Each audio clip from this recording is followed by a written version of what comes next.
Merci beaucoup et ça me fait très plaisir d'être parmi vous aujourd'hui pour vous parler un peu du secteur automobile en fait et vous verrez que je suis très content de passer après Richard parce que lui et moi avons beaucoup d'atomes crochus en ce qui a trait au sujet qu'on étudie sur ce genre de trucs-là. Évidemment, moi j'y vais d'un angle un peu différent, s'il vous plaît. Merci. Je veux tout de suite vous dire que si je parle d'entreprise, je ne suis pas en conflit d'intérêts, puisque les conflits d'intérêts, le milieu universitaire, c'est très à la mode ces temps-ci. Sauf que je pense qu'on pourra commencer en disant que le partenariat transpacifique n'est pas le grand méchant loup qu'on croit pour le secteur automobile. Et on va donc regarder rapidement la situation canadienne, quelques tendances et puis en fait l'exemple australien duquel on peut s'inspirer sur peut-être ce qu'on devrait faire ou ne pas faire, tout dépendant de vos biais idéologiques. Et ensuite, quelles sont les implications pour le Canada?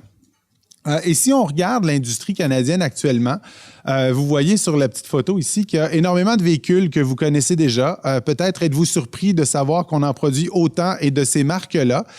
Et cette petite photo qui est facilement accessible sur le site de notre gouvernement fédéral vous encourage et vous décourage à la fois. C'est-à-dire que du côté, tiens, commençons par le mauvais côté des choses pour après se récompenser. Si vous regardez la section GM de l'image, vous avez des modèles notamment comme l'Impala autour desquels certains nuages gris liés à l'incertitude peuvent s'amonceler. Mais si vous regardez en bas de la photo, du côté de Toyota, il y a plutôt une bonne nouvelle, c'est-à-dire l'arrivée des lignes de production de Lexus au Canada. C'est une excellente nouvelle, c'est-à-dire qu'on entend souvent dire que le Canada a de la difficulté à concurrencer sur le plan international, mais les gens de Toyota ont choisi le Canada comme destination pour leur première internationalisation de la production de ces modèles-là. Donc ça, c'est le côté intéressant de l'histoire.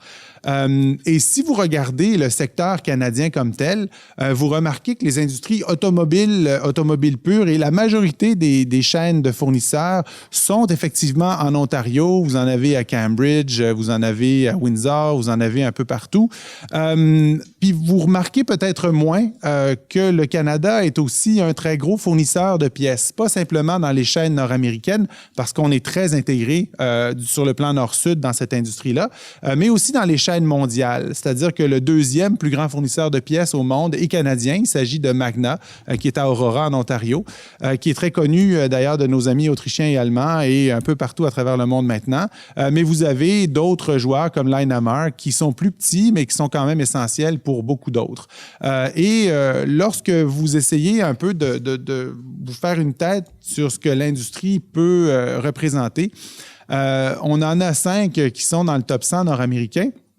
En termes d'emplois indirects, vous allez voir des statistiques du gouvernement fédéral ou du gouvernement ontarien qui vous diront qu'on a à peu près 400 000 emplois indirects et directs qui dépendent de l'industrie. Si vous regardez d'autres études économétriques, là, la réalité mieux mesurée se situerait peut-être plus autour de 300, 350, mais on n'est pas à un ordre de grandeur près. En termes d'emplois directs, là, on peut voir peut-être 120, 125 000 là, dans les meilleurs estimés. Mais ceci étant dit, on voit qu'en termes de PIB, c'est une industrie qui a une énorme valeur ajoutée pour nous. Notre deuxième industrie d'exportation pour à peu près 66 milliards.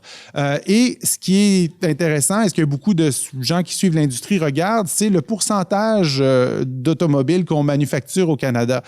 Et le Canada, bon an, mal an, est actuellement autour d'à peu près 13 % du volume automobile manufacturé en Amérique du Nord.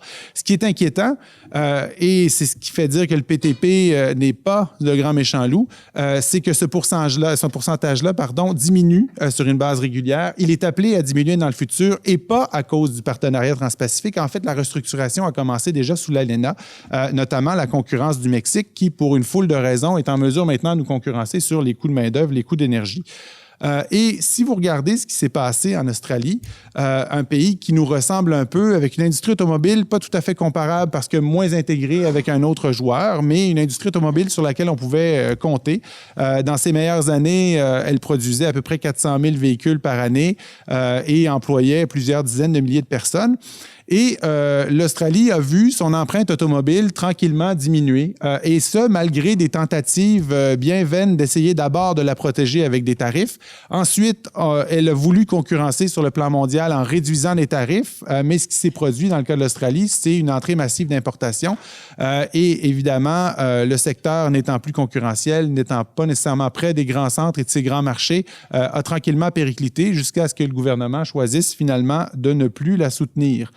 Et la question n'est pas une question de soutenir ou pas l'industrie. La question est de comment on peut en arriver à donner des outils à une industrie pour survivre et concurrencer dans un environnement mondial. Et les chaînes de valeur mondiale ont fait très mal à l'Australie parce qu'elle a, à cause de ses tarifs, gardé une industrie fortement locale alors que le reste du monde allait dans une autre direction.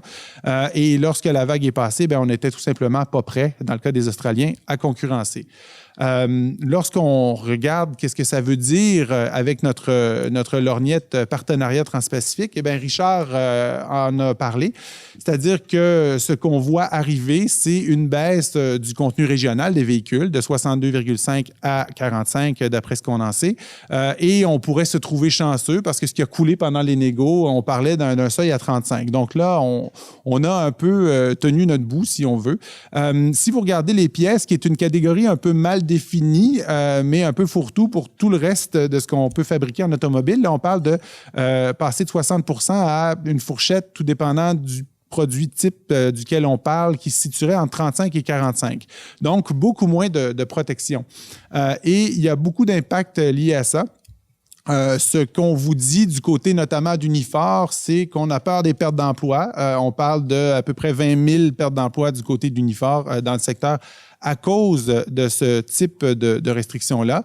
On voit aussi que dans la manière dont la réduction des tarifs va s'articuler, il y a des pays qui ont su négocier bilatéralement des ententes qui ont l'air prima facie plus avantageuses, comme les États-Unis qui vont voir les tarifs diminuer sur 25 ans alors que le Canada encaisse le coup en 5. Mais ça ne veut pas dire qu'on a mal négocié, en fait. C'est-à-dire que comment on peut concurrencer dans cet environnement-là, c'est que les fabricants canadiens d'automobiles et de pièces doivent s'insérer dans les maillons à plus forte valeur ajoutée. Ce mouvement-là est commencé. Le gouvernement précédent a investi plusieurs centaines de millions de dollars dans un fonds d'innovation à la fois pour les assembleurs et pour les fournisseurs de pièces. Il y a des entreprises comme BlackBerry notamment qui flairent l'opportunité, qui essaient de faire des systèmes un peu comme un Windows, mais pour votre automobile, qui serait à la fois sécurisé et, mon Dieu, beaucoup plus efficace que ce que vous avez en ce moment dans votre Lexus. Et par ailleurs, lorsque vous regardez ce qu'on peut faire aussi, eh bien, on peut être très innovateur dans un cadre qu'on maîtrise bien, comme on le voit dans le cas de Lexus.